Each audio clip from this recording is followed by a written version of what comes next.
اعوذ باللہ من الشیطان الرجیم الحمد للہ المدحتہ القائلون ولا یوسی نعمہ العادون الذی لیس کمثل الصفۃ المحدود مولانا و مولا الکونین جد الحسن والحسین ابی القاسم محمد وعلى آلہ الطیبین الطاہرین المعصومین المظلومین المنتجبین المنتخبین الذین اذهب اللہ عنہم الرجس وطہرہم تطہیرا ولعنۃ اللہ علی غاصبی حقوقہم ومنکری فضائلہم وشجاعتہم وسخاوتہم وولایتہم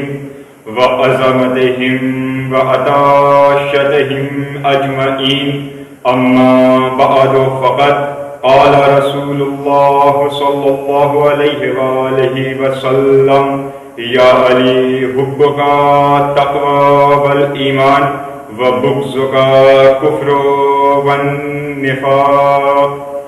سامعین محترم، جیسا کہ آپ حضرات کے علم میں ہے کہ یہ مجلس بعنوان شب ضربت امیر المومنین علیہ الصلاۃ والسلام کے حوالے سے منعقد کی گئی۔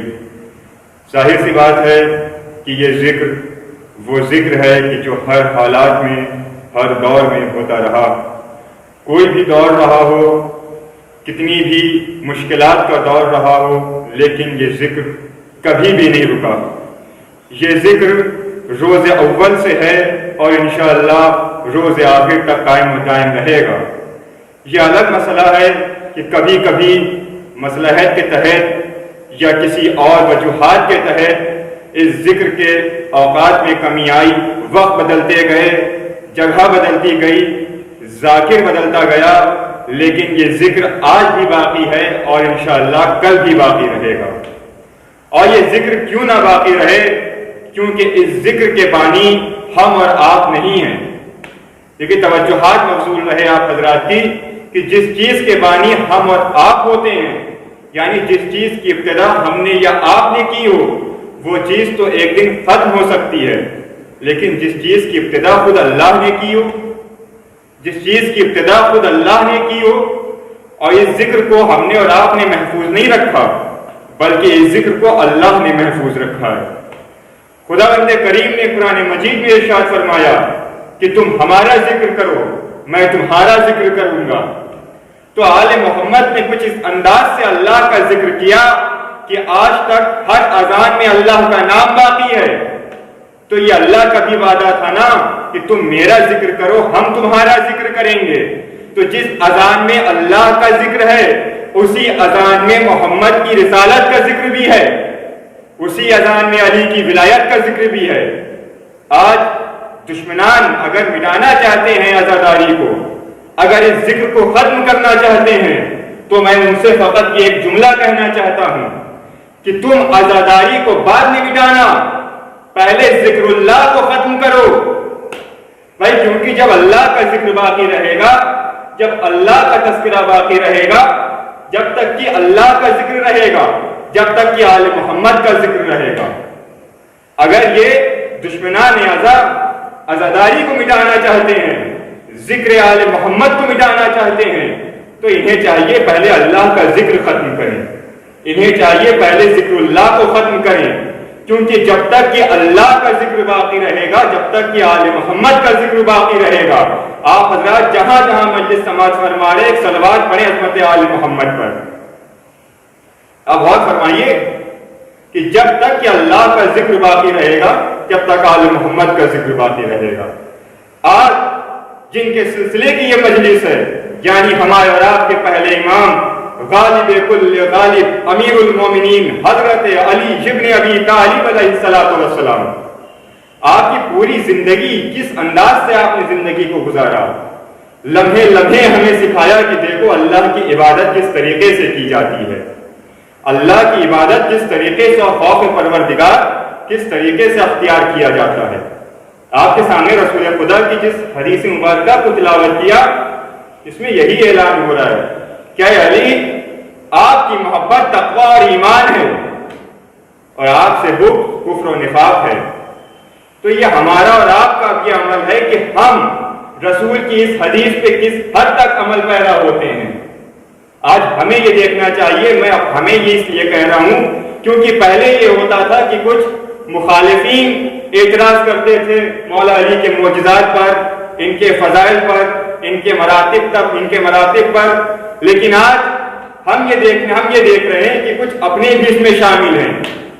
آج جب ہم امیر المومنین کے فضائل بیان کرتے ہیں، جب آپ کے معجزات کا ذکر کرتے ہیں، جب آپ کے کرامات کا ذکر کرتے ہیں، تو آج کچھ اپنے ہم پر معترض ہوتے ہیں کہ آپ نے یہ معجزہ کہاں سے پڑھ دیا، آپ نے یہ روایت کہاں سے پڑھ دی، آپ نے یہ حدیث کہاں سے پڑھ دی، آپ نے مولا علی کے بارے میں یہ جو بیان کیا یہ کہاں سے بیان کیا۔ تو میں ان سے صرف اتنا کہنا چاہوں گا کہ اگر آپ کے پاس اتنا علم ہے، آپ کے پاس اتنا شعور ہے کہ آپ کو صحیح و غلط کی پہچان ہے، آپ کو اس چیز کی پہچان ہے کہ کون سا معجزہ مولا علی کا ہے اور کون سا معجزہ مولا علی کا نہیں ہے، آپ کو اس بات کا شعور ہے کہ کس طریقے سے منبر پہ آنے کے بعد بیان کرنا چاہیے، آپ کے اندر اتنا علم ہے کہ کیسے گفتگو کرنا چاہیے، تو میں ہاتھوں کو جوڑ کے عرض کروں گا کہ قبلہ جب آپ نیچے سے بتا سکتے ہیں تو منبر پہ آ کے بیان بھی کر سکتے ہیں۔ بھائی قبلہ جب آپ نیچے سے بیٹھ کر کمیاں نکال سکتے ہیں کہ اس طریقے سے گفتگو نہیں کرنی چاہیے، اس طریقے سے بیان نہیں کرنا چاہیے، انداز بیان یہ نہیں ہونا چاہیے، ایسا لب و لہجہ نہیں ہونا چاہیے، تو قبلہ آپ کیوں نہ منبر پہ آ جائیں، رات کے آپ خود تقریر کریے، ہم نیچے سے سنیں گے آپ کی تقریر کو۔ دیکھیے اعتراض کر لینا بہت آسان کام ہوتا ہے، اعتراض کر لینا کسی بات پہ بہت آسان کام ہوتا ہے، لیکن عمل کے میدان میں آگے آ کر اسی عمل کو انجام دینا یہ بہت مشکل کام ہوتا ہے۔ اگر تھوڑا بہت مطالعہ کسی کا کم ہو یا تھوڑا بہت مولا علی کے فضائل کے بارے میں کسی کو شک ہو تو منبر پہ آ کے پڑھ نہیں سکتا ہے، تو منبر پہ آ کے مولا علی کے فضائل کو بیان نہیں کر سکتا، کیونکہ یاد رکھیے گا یہ جو منبر ہے یہ بنایا ہی اسی لیے گیا ہے تاکہ امیر المومنین کے فضائل بیان ہوں۔ اس منبر کی جو ابتدا ہوئی وہ اسی لیے تو ہوئی تھی نا کہ امیر المومنین کے فضائل بیان ہیں۔ امیر المومنین کے فضائل کے لیے پہلا منبر کہاں بنایا گیا آپ حضرات بخوبی واقف ہوں گے، لیکن میں اپنے ہمسن و کمسن بھائیوں کے لیے عرض کرنا چاہ رہا ہوں کہ غدیر خون کے میدان میں چلچلاتی ہوئی دھوپ میں جب رسول خدا کا حج آخر تھا تو آپ نے 1.25 لاکھ حاجیوں کو اکٹھا کر کے ایک مقام پہ روکا۔ دیکھیے پورا واقعہ آپ کے سامنے نہیں پڑھنا، بس کچھ اشارتاً پیش کرنا چاہ رہا ہوں کہ جب آپ نے حکم دیا خم کے میدان میں کہ سب کے سب یہیں پہ رک جاؤ تو کچھ لوگ تو آگے نکل گئے تھے، اور ماشاء اللہ تاریخ اسلام میں ایسے تو بہت سے لوگ ہیں کہ جن کی سپیڈ بہت تیز تھی، بہت سے ایسے لوگ ہیں کہ جن کی رفتار تو ماشاء اللہ بہت تیز تھی، رسول اللہ پکارتے رہتے تھے وہ سنتے ہی نہیں تھے، وہ دوڑ لگاتے رہتے تھے۔ تو رسول خدا نے بھی انتظام یہ کیا، کہا کہ جب تک کہ تمام لوگ ایک مرکز پہ آ نہیں جائیں گے، جب تک کہ خطبے کی ابتدا نہیں کی جائے گی، رسول خدا نے کہا کہ جو لوگ آگے نکل گئے ان کا انتظار کیا جائے، جو لوگ پیچھے رہ گئے ان کا بھی انتظار کیا جائے کہ وہ بھی آ جائیں، آگے والے بھی آ جائیں، پیچھے والے بھی آ جائیں۔ یعنی ہمیں اور آپ کو ایک پیغام دیا کہ محبت علی میں نہ حد سے آگے نکل جانا نہ حد سے پیچھے رہ جانا، بلکہ اعتدال سے کام لینا۔ جہاں تک مولا علی کی بات ہے کہا کہ دیکھو اعتدال سے کام لینا، اگر ان سے آگے نکل جاؤ گے، اگر مولا علی کے بارے میں ان سے آگے نکل جاؤ گے تو تم نصیری کہلاؤ گے، اور اگر مولا علی کے بارے میں پیچھے رہ جاؤ گے تو مقصر کہلاؤ گے، اور دونوں چیزیں کفر و نفاق ہیں۔ آگے نکل جانا بھی کفر و نفاق ہے اور ان کے فضائل و مراتب کو گھٹا کے بیان کرنا بھی کفر و نفاق ہے۔ جیسا کہ آج حالات حاضرہ ہیں، آپ بخوبی ملاحظہ فرماتے ہیں کہ جب بھی کوئی ذاکر کسی ذاکر نے منبر پہ آنے کے بعد مولا علی کے فضائل و معجزات بیان کرنا شروع کیے بہت سے چہرے سامنے ایسے ہوتے ہیں کہ مرجھا جاتے ہیں دیکھ کے، کہتے ہیں کہ یہ آپ نے کہاں سے پڑھ دیا، یہ روایت کہاں سے آ گئی۔ جیسا کہ عرض کیا آپ کے سامنے کہ نیچے بیٹھ کے غلطیاں نکالنا بہت آسان ہوتا ہے، نیچے بیٹھ کے غلطیاں نکال لینا بہت آسان کام ہوتا ہے۔ قبلہ ذرا منبر پہ تشریف لا کے بیان کریے تب ہم بتائیں گے۔ بہرحال تمام باتوں کو چھوڑتے ہوئے رسول خدا نے ایک مقام پہ سب کو جمع کیا۔ دیکھیے ممبر کی اہمیت بتا رہا ہوں آپ کے سامنے کہ ممبر کا حقیقی استعمال ہے کیا۔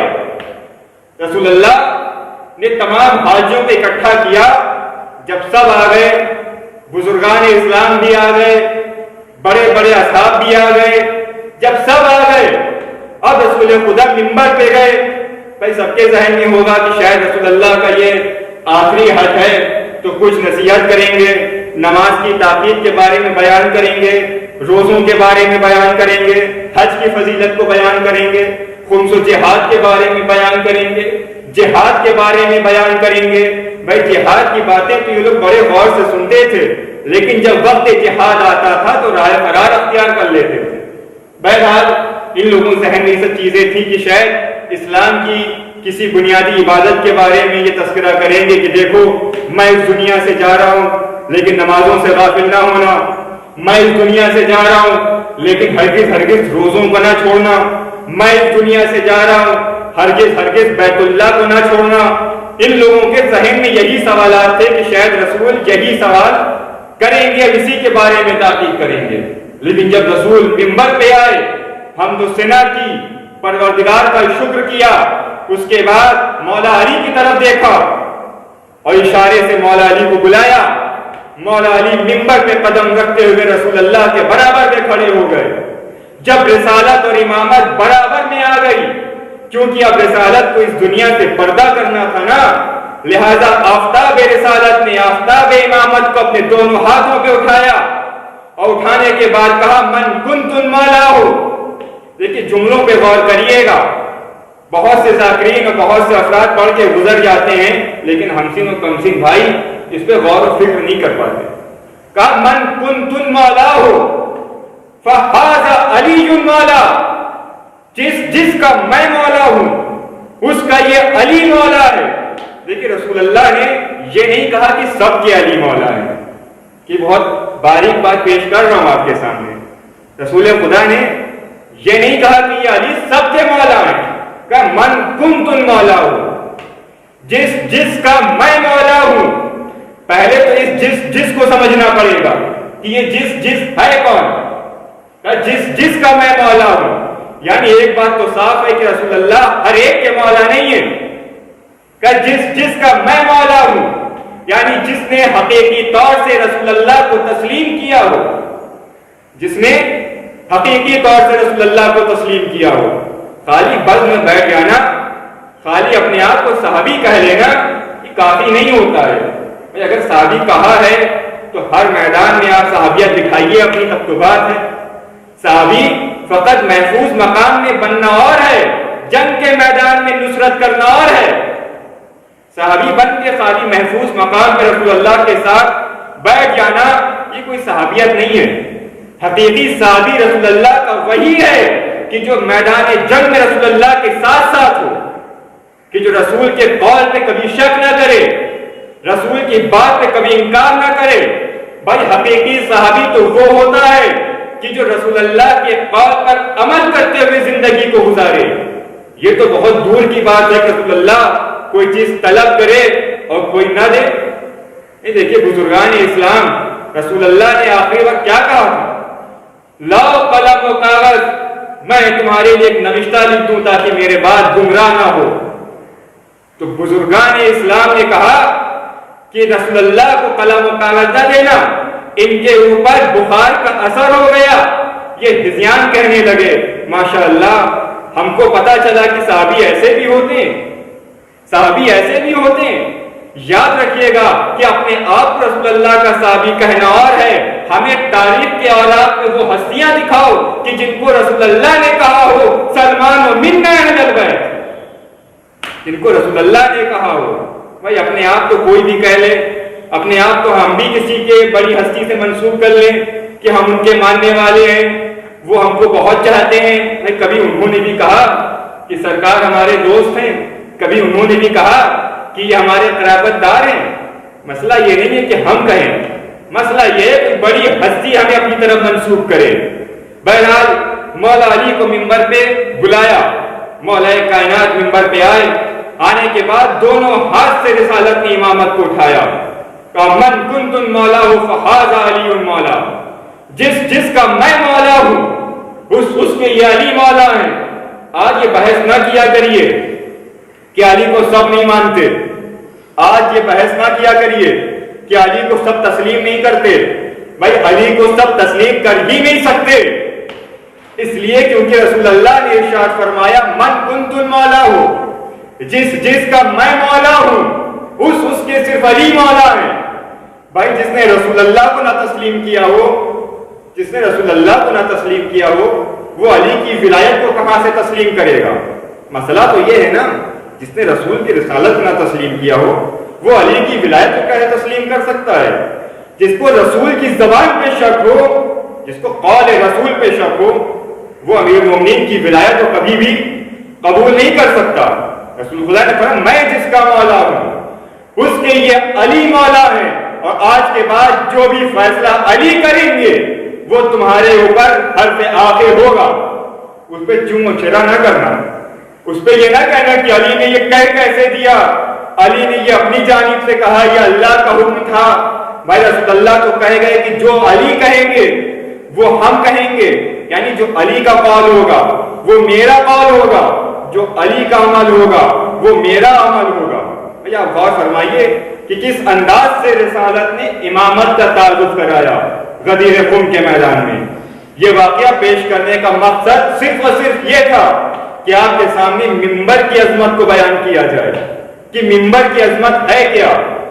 آج جیسا کہ آپ کے سامنے عرض ہے کہ بہت سے لوگ معترض ہوتے ہیں کہ ممبر پہ آنے کے بعد دین و شریعت کی باتیں نہیں کرتے، ممبر پہ آنے کے بعد نماز اور روزے کے احکام کو بیان نہیں کرتے، ممبر پہ آنے کے بعد خمس و زکوٰۃ کے مسئلے کو بیان نہیں کرتے، ممبر پہ آنے کے بعد عظمت خمس و زکوٰۃ نہیں بتاتے. تو بھائی ذرا غور کرنے کی بات ہے، ہم ممبر پہ آنے کے بعد ذکر آل محمد اس لیے کرتے ہیں کیونکہ اگر آل محمد کا ذکر نہ ہوتا تو آج جو تم نمازیں پڑھ رہے ہو یہ نمازیں نہ ہوتی. آج یہ جو بزرگان ملت کے ماننے والے بزرگان اسلام جو لمبی لمبی نمازوں پہ فخر کر رہے ہیں، جو نمازوں پہ فخر کر رہے ہیں، بہت دیر دیر تک نمازیں پڑھا کرتے ہیں، نمازوں پہ فخر ہے کہ ہمیں نمازیں بخشوا دیں گی، اپنے روزوں پہ فخر ہے چاہے 10 منٹ پہلے کھول لیتے ہوں، روزوں پہ فخر ہے کہ ہمیں روزے بخشوا دیں گے. بھائی ذرا غور فرمائیے کہ جس کی وجہ سے نماز ہے، جس کی وجہ سے روزہ ہے، جس کی وجہ سے خمس ہے، جس کی وجہ سے زکوٰۃ ہے، اس کو چھوڑ کے نہ نماز کام آئے گی، نہ روزہ کام آئے گا، نہ حج کام آئے گا، نہ خمس و زکوٰۃ کام آئے گی. اگر مولا کائنات نے مسجد میں حالت سجدے میں ضربت نہ کھائی ہوتی تو آج جتنے نمازی دکھ رہے ہیں یہ نمازی نہ ہوتے. نماز کو جو محفوظ کیا وہ مولا کائنات نے کیا. حالت سجدہ میں ضربت کھانا کوئی معمولی بات نہیں ہے، وہ بھی اس شجاع کے لیے کہ جس نے اتنی جنگیں کی ہوں، ہر جنگ میں فاتح رہا ہو، ہر جنگ میں کامیاب رہا ہو. غور فرمائیے تو شہادت بھی آئی تو کہاں؟ جو سبب شہادت بنا وہ مسجد میں سجدہ. لوگ اعتراض، جب یہ مولا علی کے سر پہ ضربت لگی نا تو لوگ اعتراض کرتے تھے جب سنتے تھے کہ مولا علی کو سر پہ ضربت لگی حالت سجدے میں. لوگ کہتے تھے کہ علی اور مسجد میں، علی اور نماز، یعنی اس طریقے سے نماز سے علی کو جدا کیا گیا تھا کہ لوگوں کے ذہن میں یہ بات پیدا ہو گئی تھی کہ علی کا نماز سے کوئی تعلق نہیں ہے. اگر غور کیا جائے تو مسجد کوفہ میں علی نے حالت سجدے میں ضرب کھا کے نماز کو محفوظ کیا. نمازیں محفوظ ہیں یہ علی کا صدقہ ہے. آج جو زکوٰۃ محفوظ ہے یہ بھی علی کا صدقہ ہے. ہمیں فخر ہے کہ ہمارا امام وہ ہے کہ جس نے حالت رکوع میں زکوٰۃ دی اور اللہ کی آیت آ گئی انما ولیکم اللہ ورسولہ. الذین آمنوا الذین یقیمون الصلاۃ ویؤتون الزکاۃ وہم راکعون. ہمیں فخر ہے اپنے امام پر کہ ہمارا پہلا امام پیدا ہوا تو حالت سجدے میں تھا، اور جب اس دنیا سے رخصت کا سبب بنا تو بھی حالت سجدے. کسی اور کے پاس ایسا امام ہو تو میرے سامنے پیش کرے. کوئی تاریخ سے ثابت نہیں کر سکتا، بزرگان اسلام سے کہہ رہا ہوں، کوئی یہ ثابت نہیں کر سکتا کہ ان کا کوئی بھی خلیفہ، ان کا کوئی بھی امام، ان کا کوئی بھی پیشوا اس انداز سے آیا ہو کہ جس کی ابتدا بھی عبادت سے ہو، جس کی انتہا بھی عبادت سے ہو. آپ کوئی پیش نہیں کر سکتا. فقط ہمیں فخر ہے کہ ہمارے امام نے نماز اس انداز سے پڑھی کہ نماز کو محفوظ کیا.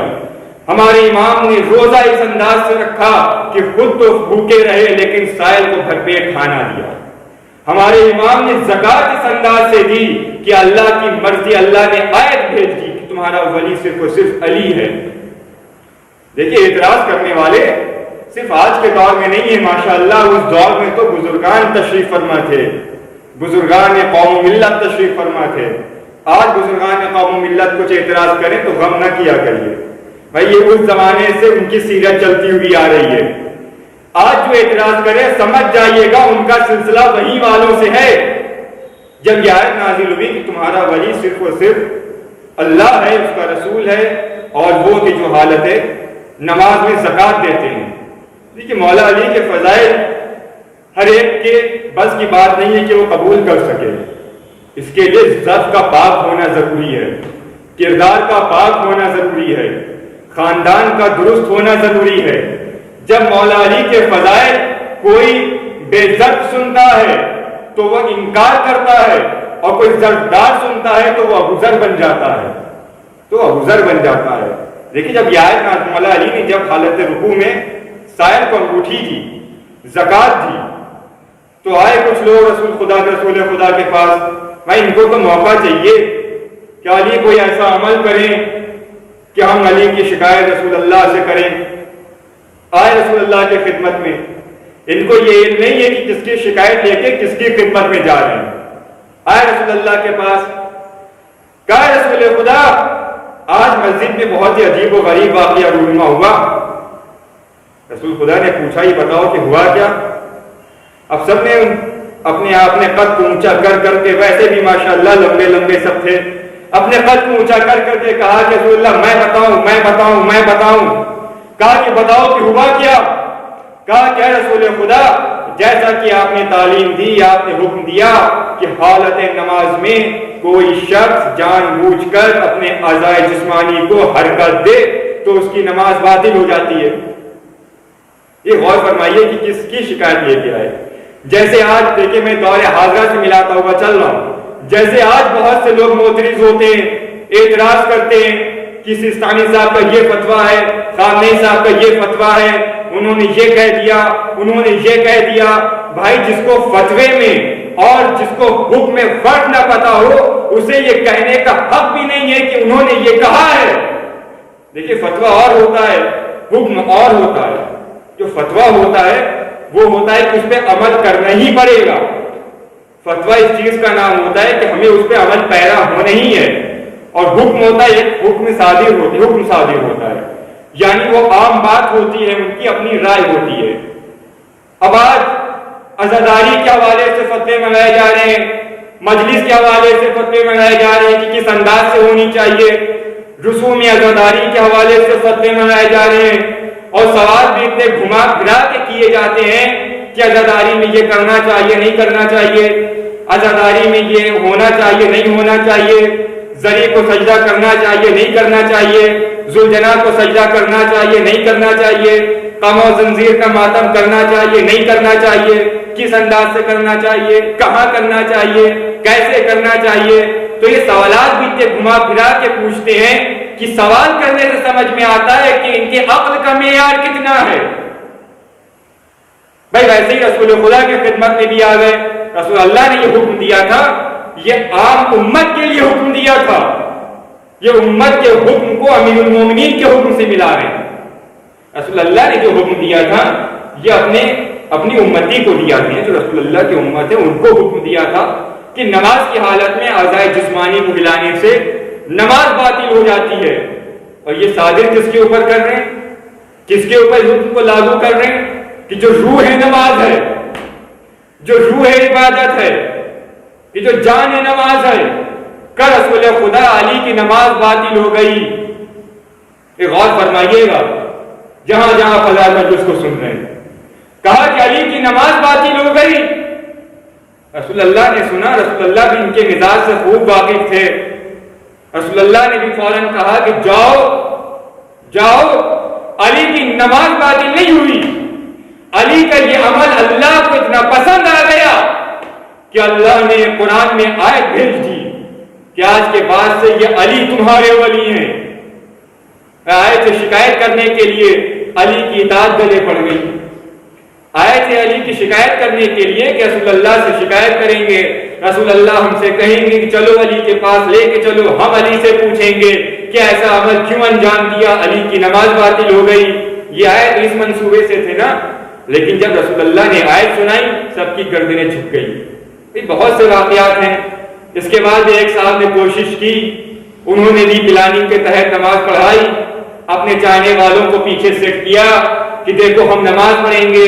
ایک آدمی کو منتخب کیا کہ تم سائل بن کے آنا، در مسجد سے آنا، اور ایسے ایسے آ کے میرے پاس آنا، ہم بھی انگوٹھی دیں گے. بہرحال اب جب بھی علی کے مقابلے پہ کوئی بھی آئے گا تو وہ ذلیل و رسوا ہوگا. انہوں نے بھی سیٹ کیا کہ ایسے ایسے آنا، ہم بھی انگوٹھی دیں گے، شاید کوئی آیت آ جائے. تاریخ کے اوراق میں یہ بات درج ہے کہ ایک بار نہیں کئی بار انگوٹھی دی. آیت تو آیت، ایک کلم بھی نازل نہیں ہوا. بھئی آیت تو بڑی بات ہے، کلم بھی نازل نہیں ہوا. اے آپ حضرات جہاں جہاں مجلس سن رہے ایک بار صلوات پڑھیں بآواز بلند. دیکھیے کس انداز سے علی کے مقابلے پہ آ رہے ہیں کہ آیت نازل ہو جائے گی، آیت نازل ہو جائے گی. بھائی یہ قرآن ناطق ہیں، ان کے عمل کی منتظر آیتیں رہتی ہیں کہ یہ عمل کرے تو آیت آئے. یہ قرآن کے محتاج نہیں ہے، قرآن ان کے عمل کی محتاج ہے. یقین نہ ہو تو آپ تاریخ کے اوراق میں دیکھیں کہ کس انداز سے آیتیں نازل ہوئی ہیں. انہوں نے سائل کو روٹیاں دی تو سورہ اتر کے آ گیا. انہوں نے سائل کو روٹیاں دی تو سورہ اتر کے آ گیا. حالت رکوع میں زکات دی تو آیت آ گئی. جب یہ 5 چادر میں آ گئے تو آیت تطہیر آ گئی. بھائی ان کا مقابلہ تم کہاں تک کرو گے؟ ان کے مقابلے میں کہاں تک لوگوں کو بناؤ گے؟ لوگ بہت بنائے گئے لوگ ان کے مقابلے میں، کیونکہ یہ اللہ کی طرف سے صدیق تھے. ایک ان کا لقب ہے صدیق اللہ، یعنی اللہ کی طرف سے ان کو صدیق و سچا بنا کے بھیجا گیا تھا. اب یہ بھی ہر کسی سے برداشت نہیں ہوا، یہ بھی ہر کسی سے برداشت نہیں ہوا کہ یہ صدیق ہے، ہمارے یہاں کوئی صدیق نہیں ہے. تو ایک بزرگان اسلام کو صدیق اکبر بنا دیا. مقابلہ دیکھیں کہ کس ہستی کا مقابلہ کہاں کیا جا رہا ہے. بھائی مقابلہ بھی برابر کی چیزوں میں ہوتا ہے، زمین و آسمان میں مقابلہ نہیں ہوتا. زمین و آسمان میں کوئی مقابلہ نہیں ہوگا. کہاں وہ پیکر نور اور کہاں یہ ظلمت کے پیکر. بھائی مقابلہ بھی ہو تو برابر کی چیزوں میں کیا کریے. بہت سے واقعات مولا علی کے فضائل کے ہیں.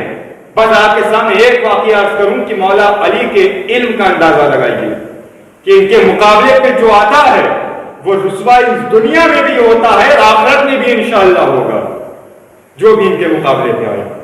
مسجد کوفہ ہے، مولا کائنات حضرت مامور خطبہ دے رہے ہیں. باہر کچھ لوگ جو منکر ولایت تھے اس دور کے منکر ولایت، اس دور میں بھی بہت سے جو اس دور میں تھے، انہوں نے پلاننگ بنائی. دیکھیں منصوبے بنانے میں، پلاننگ بنانے میں یہ لوگ بہت ہی تیز ہوتے ہیں، چاہے اس دور کے ہوں چاہے آج کے دور کے ہوں.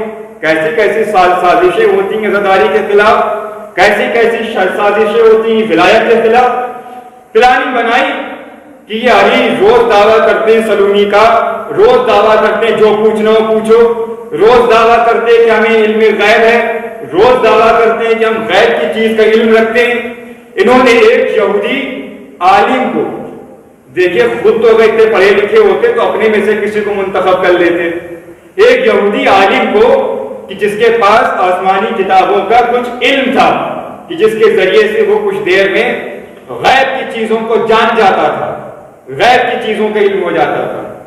مسجد کے باہر ان لوگوں نے اس یہودی کو سیٹ کیا کہ آج جب علی یہ کہیں گے کہ جو پوچھنا ہو پوچھو تو تم علی سے یہ کہنا، تم علی سے سوال کرنا، ان کو کسی ایسے سوال میں پھنسا دینا کہ یہ جواب نہ دے پائیں، ہر چیز کا جواب دینے والے کے سامنے یہودی کو پیش کیا، کہا جا رہا ہے کہ ایسے سوال کرنا کہ یہ جواب نہ دے پائے۔ بھائی جس کی زبان، جس کی لسان اللہ ہو، اس کے مقابلے میں بھیجا جا رہا ہے۔ غور فرمائیے گا، دیکھیے اس دنیا میں بھی رسوا ہوتا ہے اور آخرت میں بھی انشاءاللہ۔ بھیجا گیا، اب یہ آیا مجمع میں بیٹھ گیا، اب اس کے ساتھ جو لوگ تھے وہ سب بھی بڑے خوش کہ آج تو علی پھنسیں گے، آج علی سے سوال کیا جائے گا، یہ جواب نہیں دے پائیں گے۔ مولا کائنات نے کہا جو پوچھنا ہو پوچھو، زمین کے بارے میں، آسمان کے بارے میں، جنوں کے بارے میں، انس کے بارے میں، جس کے بارے میں سوال کرنا ہو سوال کرو، یہ علی حاضر ہے جواب دینے کے لیے، قبل اس کے کہ تم لوگ مجھے کھولو۔ یہودی کھڑا ہوا، کھڑے ہونے کے بعد کہا کہ آپ کو ہر چیز کا علم ہے۔ مولا علی نے کہا کوئی شک ہے؟ کہا نہیں شک نہیں ہے، کہ میں یہ چاہتا ہوں آپ مجھ سے کوئی سوال کریے، میں اس کا جواب دوں گا۔ یہودی نے کہا کہ آپ سوال کریے۔ میں سوچا کہ آج تو معاملہ پلٹ گیا، روز علی کہتے تھے سوال کرو، آج ہم کہہ رہے ہیں سوال کرو۔ کہا کہ آپ سوال کریے، میں جواب دوں گا۔ مولا کائنات نے کہا اپنی بات میں محکم رہو گے؟ کہا جی محکم رہوں گا اپنی بات میں۔ سب لوگ نیچے بیٹھے تھے، سب نے کہا علی آپ سوال کریے۔ بھائی دیکھیں کس انداز سے منافقت کی جاتی ہے علی کے خلاف۔ کہا آپ سوال کریے۔ مولا علی نے خطبہ دیتے ایک مرتبہ پیچھے ہاتھ کیا، اپنی مٹھی بند کر کے اس کے سامنے کی، کہا کہ اگر تمہارے پاس علم غیب ہے تو تم یہ بتاؤ کہ میرے ہاتھ میں کیا ہے۔ دیکھیے مولا علی اس کی حد تک پہنچانا چاہتے تھے کہ اس کی حد ہے کیا۔ بھائی جس کی ذوالفقار چلے تو 70 نسلیں دیکھ کے چلے تو اس کی نگاہیں اور اس کی زبان کیا کیا مشاہدہ کرتی ہوئیں گی۔ ہاتھ پیش کیا، کہا بتاؤ میری مٹھی میں کیا ہے۔ مرتبہ اس نے آنکھیں بند کی، آسمان کی جانب دیکھا، آسمانی کتابوں کے علم کا مطالعہ کرتے ہوئے علم غیب کے آئینے میں جھانکا، اور کچھ دیر کے بعد بڑے فخر سے کہا، جھومتے ہوئے کہا کہ اے علی، کوہ ابو قبیس پہ ایک فاختہ نے انڈا دیا تھا، آپ وہی انڈا اپنی مٹھی میں بند کر کے مجھ سے سوال کر رہے ہیں کہ میرے ہاتھ میں کیا ہے۔ اب لوگ جو تھے بہت ہی خوش ہو گئے، کیونکہ یہ تو بھیا لے کے آئے تھے سیٹ کر کے یہودی کو۔ اب لوگوں نے کہا علی اب آئیے مٹھی کھول کے دکھائیے آپ کے ہاتھ میں ہے کیا۔ سب کی نظریں علی کی مٹھی پہ، سب کی نظریں اس یہودی کے چہرے پہ، سب بہت خوش کہ آج تو علی پھنس گئے، آج تو ہمیں موقع مل گیا، علی کو ہم رسوا کر دیں گے۔ ان کو یہ نہیں پتا کہ جن کی نگاہیں، جن کی آنکھیں عین اللہ ہیں، جس کی زبان لسان اللہ ہے، تو وہ کیا کیا مشاہدہ کرتے ہوئیں گے۔ علی منبر سے نیچے اترے اور اس یہودی کے سامنے آئے، اس کے سینے پہ ہاتھ رکھا، اپنی مٹھی کو سامنے کیا، کھولا۔ اب جیسے ہی کھولا ویسے ہی ان لوگوں کے سینے اور چوڑے ہو گئے کہ اس میں تو وہی جو یہودی نے کہا تھا وہی انڈا رکھا ہے، جو یہودی نے کہا تھا وہی انڈا رکھا ہے۔ سب نے کہا مولا علی سے کہ دیکھا یہودی کی بات سچ ہو گئی، یہودی کا علم آپ سے زیادہ ہے، آپ سب انہی کا دعویٰ کرتے ہیں۔ لیکن یہ لوگ جو اعتراض کر رہے تھے کون تھے؟ یہ یہودی نہیں تھے۔ آپ کے سامنے عرض کیا نا، من کنتم مولا ہو، یہ وہی حال ہے۔ رسول اللہ نے کہا جس کا میں مولا ہوں اس کے لیے علی مولا ہے۔ جب رسول اللہ کی بات ان لوگوں نے نہ مانی تو آج علی کی زبان پہ شک کر رہے ہیں۔ بھائی یہ نہ کل رسول اللہ کے تھے نہ آج علی کے ہیں، شک کر رہے ہیں۔ کہا کہ دیکھا یہودی کی بات سچ ہو گئی۔ مولا علی مسکرائے، اس یہودی کے سامنے آنکھوں میں آنکھیں ڈال کے کہا کہ اللہ نے کوئی بھی شے ایسی خلق نہیں کی کہ جو علی کے علم کا مقابلہ کر سکے۔ سب نے کہا علی آپ کیسی باتیں کر رہے ہیں، سامنے اتنے لوگ موجود ہیں، آپ کے ہاتھ میں وہی انڈا ہے کہ جو اس یہودی نے کہا۔ مولا علی نے کہا بے شک میرے ہاتھ میں انڈا تو وہی ہے. اب اس یہودی کے ساتھ انڈے کو پیش کیا, کہا کہ اگر تیرے پاس اتنا ہی علم ہے تو اس انڈے کو وہیں رکھ کے دکھاؤ کہ جہاں سے میں نے اٹھایا ہے. کہا اتنا ہی علم ہے تو وہیں رکھ کے دکھاؤ کہ جہاں سے میں نے اٹھایا ہے. دیکھیے بھرے ہوئے مجمع میں رسوا ہو گیا. کتنی چھوٹی سی ڈیمانڈ کی مولا علی نے, کتنی چھوٹی سی مانگ کی. کہا بس فقط اس انڈے کو وہیں رکھ کے دکھاؤ کہ جہاں سے میں نے اٹھایا ہے. ہاتھ کا مقابلہ نہیں ہے, زبان کا مقابلہ نہیں ہے, آنکھ کا مقابلہ نہیں ہے. بھائی یہ ہاتھ تو ید اللہ کا ہاتھ ہے جو اشارہ یہاں کریں اور دور کی چیزیں اٹھا کے دکھا دیں. اور فرمائیے کہ مولا علی کے مقابلے میں جو بھی آیا وہ ذلیل و رسوا ہوا. ایک نہ ایک دن اس کو ذلیل ہونا پڑے گا, چاہے کوئی اس دور کا ہو منکر ولایت, چاہے آج کے دور کا مقصر کوئی ہو. فضائل برداشت نہیں ہوتے. اس علی کے فضائل برداشت نہیں ہوتے جو روح نماز ہے. اس علی کے فضائل بیان نہیں ہوتے جو روح عبادت ہے. اس علی کے فضائل بیان نہیں ہوتے کہ جس نے سر پہ ضربت کھانے کے بعد کہا فزتو برب الکعبہ, کہ رب کعبہ کی قسم یہ علی کامیاب ہو گیا. اتنی جنگیں کی, اتنے دشمنان اسلام کو واسطے جہنم کرنے والا علی, مرحبا اندر کا قاتل علی, کبھی یہ نہیں کہا کہ میں کامیاب ہو گیا. یعنی دلیل کامیابی دی تو عبادت معبود کو دی. جب سجدے کی عالم میں سر پہ ضربت لگی تب کہا فزتو برب الکعبہ, کہ رب کعبہ کی قسم آج علی کامیاب ہو گئے. ہاں سامعین محترم, آج وہ غم کی تاریخ ہے کہ جس میں ہمارے رات کے پہلے مولا حضرت علی علیہ السلام کے سر پہ ضربت لگی. کس کیفیت سے آج کا دن اور آج کی رات آپ کی گزری. آپ کبھی سائن خانہ میں ٹہل رہے, بار بار آسمان کی جانب دیکھ رہے ہیں, بار بار آسمان کی جانب دیکھ رہے ہیں, بار بار اپنی ریش مبارکہ کو ہاتھ میں لے کے آسمان کی طرف کہہ کے یہ کہتے ہیں کہ اے میرے جد رسول خدا, آپ نے کہا تھا کہ اے علی تمہاری یہ ریش مبارکہ رمضان کے مہینے میں خون سے خضاب کرے گی. اے میرے رسول میں آپ کی بارگاہ میں آنا چاہتا ہوں. بار بار یہ جملے مولا علی کی زبان پہ گشت کر رہے تھے. ظاہر سی بات ہے کہ جب باپ کا یہ انداز ہوگا تو گھر کے چاہنے والے بیٹے بھی پریشان ہو جائیں گے, بیٹیاں بھی پریشان ہو جائیں گی. ایک مرتبہ جناب ام کلثوم آئی, کہا اے بابا آج میں شام سے دیکھ رہی ہوں آپ بہت مضطرب نظر آ رہے ہیں. اے بابا آخر کیا وجہ ہے, آپ اتنا پریشان کیوں ہیں بابا, اے بابا آپ اتنا پریشان کیوں ہیں.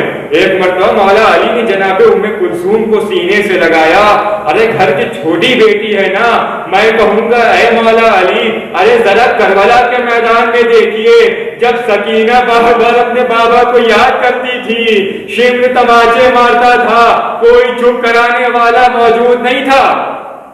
کہا اے بابا ارے آج میں آپ کو دیکھ رہی ہوں بابا بہت پریشان نظر آ رہے بابا. اے بابا آخر کیا مسئلہ ہے.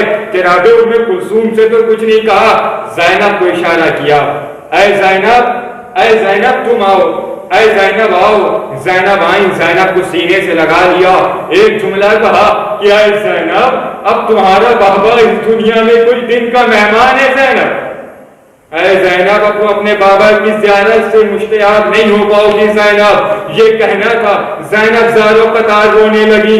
امام علی نے فرمایا اے بیٹی ارے میرے بعد اپنی بہن کلثوم کا خیال رکھنا, شاید یہی وجہ رہ رہی ہو کہ کوفے سے شام کا سفر زینب و کلثوم نے ساتھ ساتھ کیا. زینب نے ام کلثوم کا بہت خیال رکھا, شاید بابا کے یہ آخری الفاظ یاد آ گئے ہوں. مرتبہ حسنین آئے, کہے اے بابا آخر کیا وجہ ہے, ہمارا دل بہت پریشان ہے بابا. اے بابا آپ اتنا پریشان کیوں ہیں, آپ بار بار اذان صبح کا وقت کیوں پوچھ رہے ہیں بابا, آپ تو روز نماز کے لیے جاتے ہیں, آپ روز مسجد جاتے ہیں, آج اتنی عجلت جانے پہ کیوں کر رہے ہیں.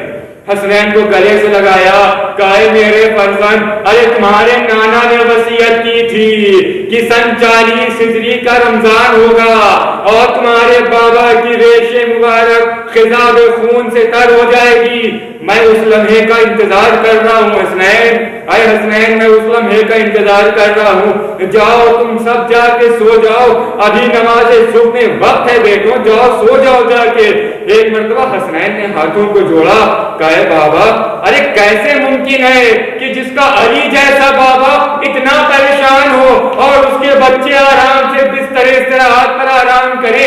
ارے امام علی بھی بیت الشرف میں آئے، حجرے میں آئے، آنے کے بعد کچھ دیر مصلی عبادت پہ بیٹھے، پھر دل پریشان ہوا، آپ نصف شب میں پھر صحن خانہ میں آئے، بار بار آسمان کی طرف دیکھتے جاتے ہیں، بار بار کہتے جاتے ہیں اے رسول خدا ارے آپ کا یہ بھائی آپ کے پاس آنا چاہتا ہے۔ پھر بچے تڑپ جاتے ہیں، کہے بابا ارے آج میں دیکھ رہا ہوں آپ بہت پریشان ہیں بابا، اے بابا میرا دل بہت مضطرب ہے، اے بابا میں یہ چاہتا ہوں آج آپ گھر میں نماز پڑھ لیجئے بابا، پتہ نہیں کیوں ہمارا دل بہت پریشان ہے۔ یہاں تک کہ اذان صبح کا وقت ہوا، مولا کائنات گھر سے باہر نکلنا چاہتے ہیں، یہ پردہ کلثوم کو گلے سے لگایا، زینب کو گلے سے لگایا، آئے میں کہیں ایک جملہ کہنا چاہوں گا، اے علی ارے آج آپ گلے سے لگا رہے ہیں، کل ذرا کربلا کے میدان میں دیکھیے گا ایک 4 سالہ سکینہ اپنے بابا سے کہہ رہی ہوگی اے بابا ارے مجھے آخری بار سینے پہ سلا لیجئے بابا، اے بابا مجھے آخری بار سینے پہ سلا لیجئے بابا۔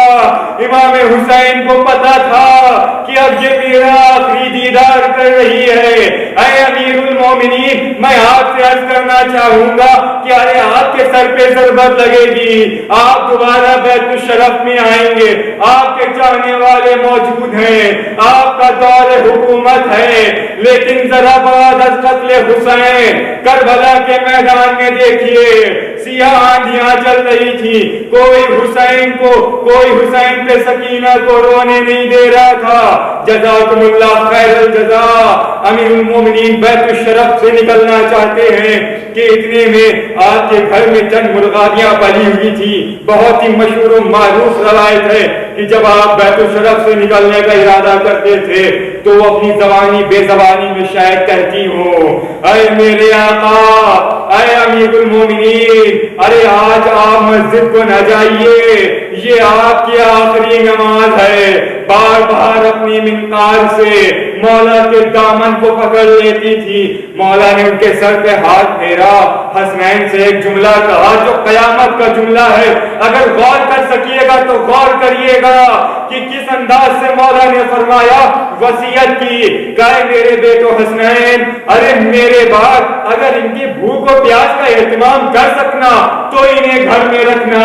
میں یہیں پہ ایک جملہ بس ادب کہنا چاہوں گا، اے امیر المومنین ارے آپ کو جانوروں کی پیاس کا اتنا خیال ہے، ارے کربلا کے میدان میں آ کے دیکھیے شیش مائے کو آپ کا بیٹا لے کے بلندی پہ آیا، سوال آب کیا تو پانی تو نہ ملا، گرملا کا 3 بھاگ کا تیر چلا، علی اصغر باپ کے ہاتھ منقلب ہو گئے۔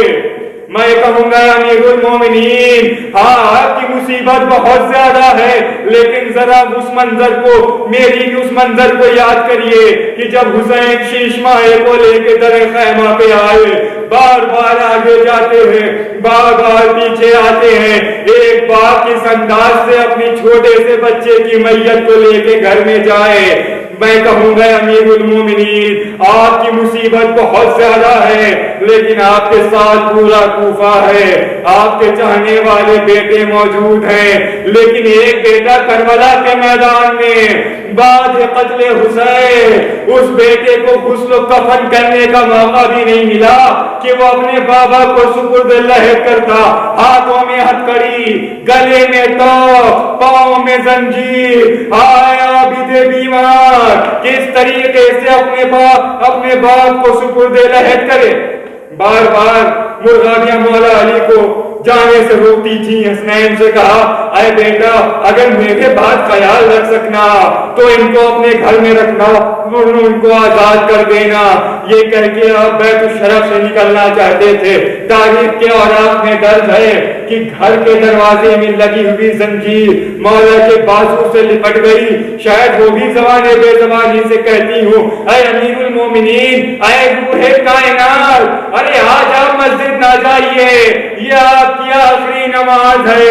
لیجیے امیر المومنین مسجد کوفہ میں داخل ہوئے، نماز صبح سے پہلے آج امیر المومنین مسجد میں آئے۔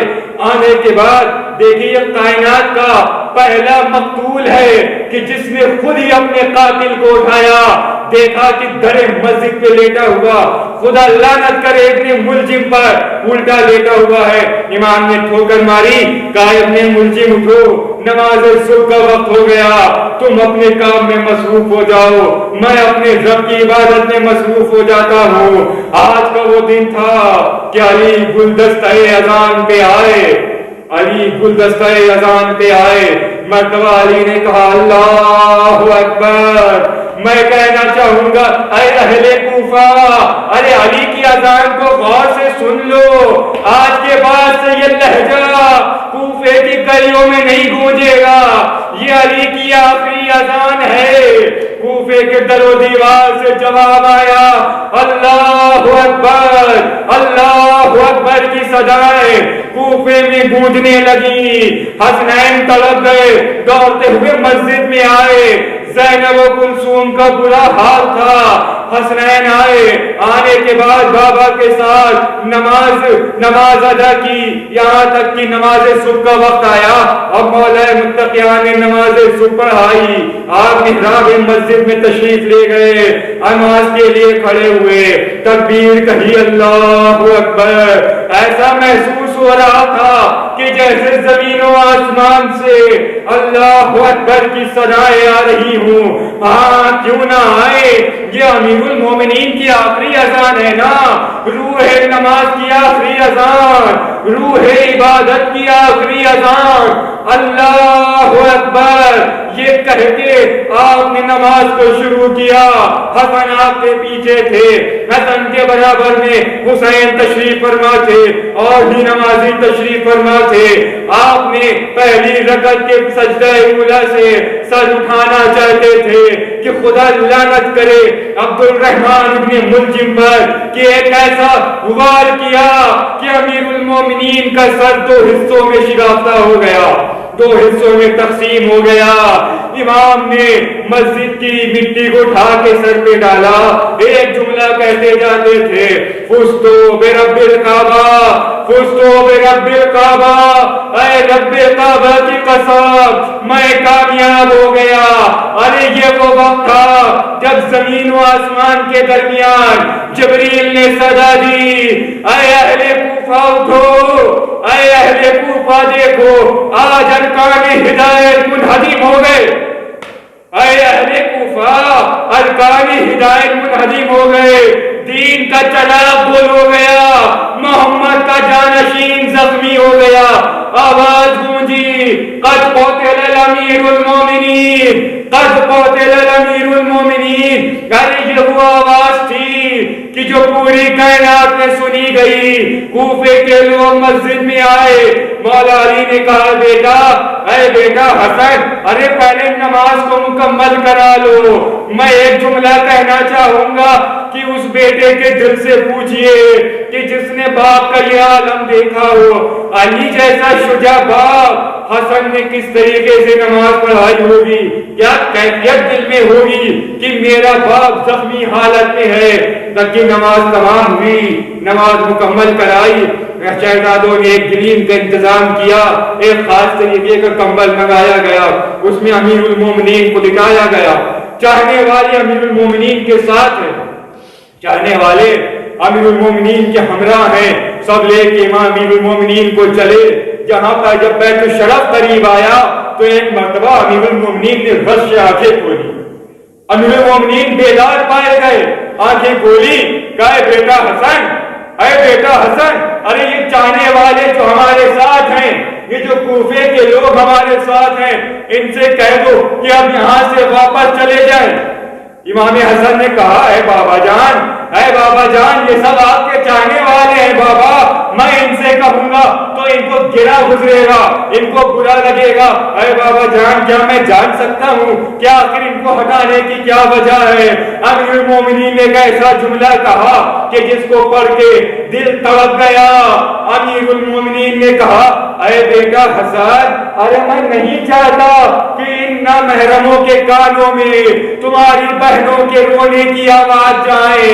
میں ایک جملہ کہوں گا، اے امیر المومنین، ارے آج آپ کی حکومت کوفے میں تھی، آپ کے چاہنے والے موجود تھے، آپ کو یہ گوارا نہیں ہوا کہ کوئی نامحرم آپ کی بیٹیوں کی آواز کو سنے۔ ارے ذرا شام غریبہ کربلا میں آ کے دیکھیے کہ کیسے آپ کی بیٹیوں کے سروں سے ظالم چادریں چھین رہے ہیں، کس طریقے سے ان پہ ظلم کر رہے ہیں۔ لیجیے امیر المومنین کو زخمی حالت میں لے کر بیت الشرف میں امام حسنین آئے، بیت الشرف میں رکھا۔ اب چاہنے والی بیٹیاں آئیں، آنے کے بعد سب نے گریہ کیا، سب روئیں، سب نے گریہ کیا۔ ایک مرتبہ امیر المومنین نے کہا کہ میری بڑی بیٹی زینب کہاں ہے؟ میری بڑی بیٹی زینب کہاں ہے؟ زینب آئی، کہا زینب، میرا زینب اپنے باپ کی اس بات کو یاد رکھنا زینب کہ کبھی بھی کوئی بھی وقت آ جائے، کبھی بھی بھیا سے جدا نہ ہونا زینب۔ اے زینب، کوئی بھی وقت آ جائے اپنے بھیا کے ہمراہ رہنا۔ ارے عجب نہیں، یہی وجہ رہی ہونا کہ جب عبداللہ سے رخصتی کا وقت آیا، جب قافلہ حسینی مدینے سے کربلا کو جانے والا تھا، تو زینب عبداللہ کی خدمت میں آئی، ہاتھوں کو جوڑا، کہا عبداللہ آپ میرے شوہر ہیں، آپ کی اطاعت ہم پہ واجب ہے عبداللہ، لیکن اے عبداللہ میں اپنے بابا کے بغیر نہیں زندہ رہ سکتی، اے عبداللہ میں اپنے بھیا کے بغیر زندہ نہیں رہ سکتی۔ عبداللہ نے کہا، اے شہزادی مجھے معلوم ہے شہزادی، آپ جائیے تشریف لے جائیے۔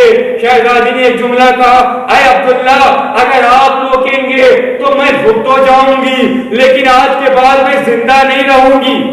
شاید جناب زینب کو باپ کی یہ وصیت یاد رہی ہو کہ کبھی بھی حسین کو تنہا نہ چھوڑنا۔ لیجیے آپ بیت الشرف میں آرام کر رہے ہیں، یہاں تک کہ آپ کو غش آ گیا۔ امام حسن جراح کو بلا کے لائے، جراح نے آ کے زخم کا مطالعہ کیا، سر کے زخم کو دیکھا، مولا علی کی کیفیت کو دیکھا۔ مرتبہ حسن سے کہا یا آقا آپ ذرا باہر آئیے۔ امام حسن نے کہا کہ آخر کیا بات ہے، جو بتانا ہو یہی بتاؤ۔ کہا نہیں آپ باہر آئیے، آپ نے اکیلے میں کچھ گفتگو کرنی ہے۔ امام حسن سے جراح نے کہا کہ ہم نے آپ کے بابا کے سر کے زخم کو دیکھا، سر کا زخم اتنا گہرا ہے کہ اب ان کا بھرنا، زخم کا بھرنا بہت مشکل ہے، اور جس زہر کا استعمال کیا گیا وہ زہر پورے جسم میں پھیل گیا۔ آپ کے بابا اب 3 روز سے زیادہ اس دنیا میں زندہ نہیں رہیں گے۔ ہائے اس بیٹے کے دل پہ کیا گزری ہوگی کہ جس نے اپنے بابا کی شہادت کی خبر سنی ہو۔ لیکن میں کہوں گا اے حسن، ارے ذرا کربلا کے میدان میں آ کے دیکھیے، روز عاشور جب امام حسین کے سر و تن میں جدائی ہو گئی تو ذرا اس بیٹے کی کیفیت پوچھئے، ذرا زین العابدین کی کیفیت پوچھئے کہ جب زینب آئی، زین العابدین کا بازو ہلایا، کہا اے بیٹا ذرا بیدار ہو، دیکھو کیا قیامت کا منظر ہے، زمین و آسمان لرز رہے ہیں، اے بیٹا سیاہ آندھیاں چل رہی ہیں، اے بیٹا زمین تھرا رہی ہے۔ ایک مرتبہ زین العابدین نے کہا اے حسن، ارے ذرا یہ وقت یاد کریے اس بیٹے کے اوپر کیا گزری ہوگی۔ زین العابدین نے کہا کہ اے پھوپھی اماں ذرا خیمے کا پردہ ہٹائیے۔ اب جو زینب نے خیمے کا پردہ ہٹایا، چاہنے والے بیٹے نے کیا دیکھا، نو کے نیزہ پہ بابا کا کٹا ہوا سر بلند ہے کہ جو مسلسل تلاوت کر رہا ہے۔ زین العابدین نے کہا السلام علیکہ یا ابا عبداللہ، السلام علیکہ یا ابن رسول اللہ، سیعلم الذین منقلب ینقلبون۔ بارے اللہ ہماری اس مختصر سی عبادت کو قبول فرما، ہمارے درمیان جو بھی پریشان حال ہیں ان کی تمام تر پریشانیوں کو دور فرما، جو مخروص ہیں ان کے قرض کو ادا فرما، ہمیں سچا امام کا ناصر اور امام کا مددگار شمار فرما۔ سب سے آخر میں دعا کہ ہمارے امام کے ظہور میں تعجیل عنایت فرما اور ہمیں ان کے آبا و اجداد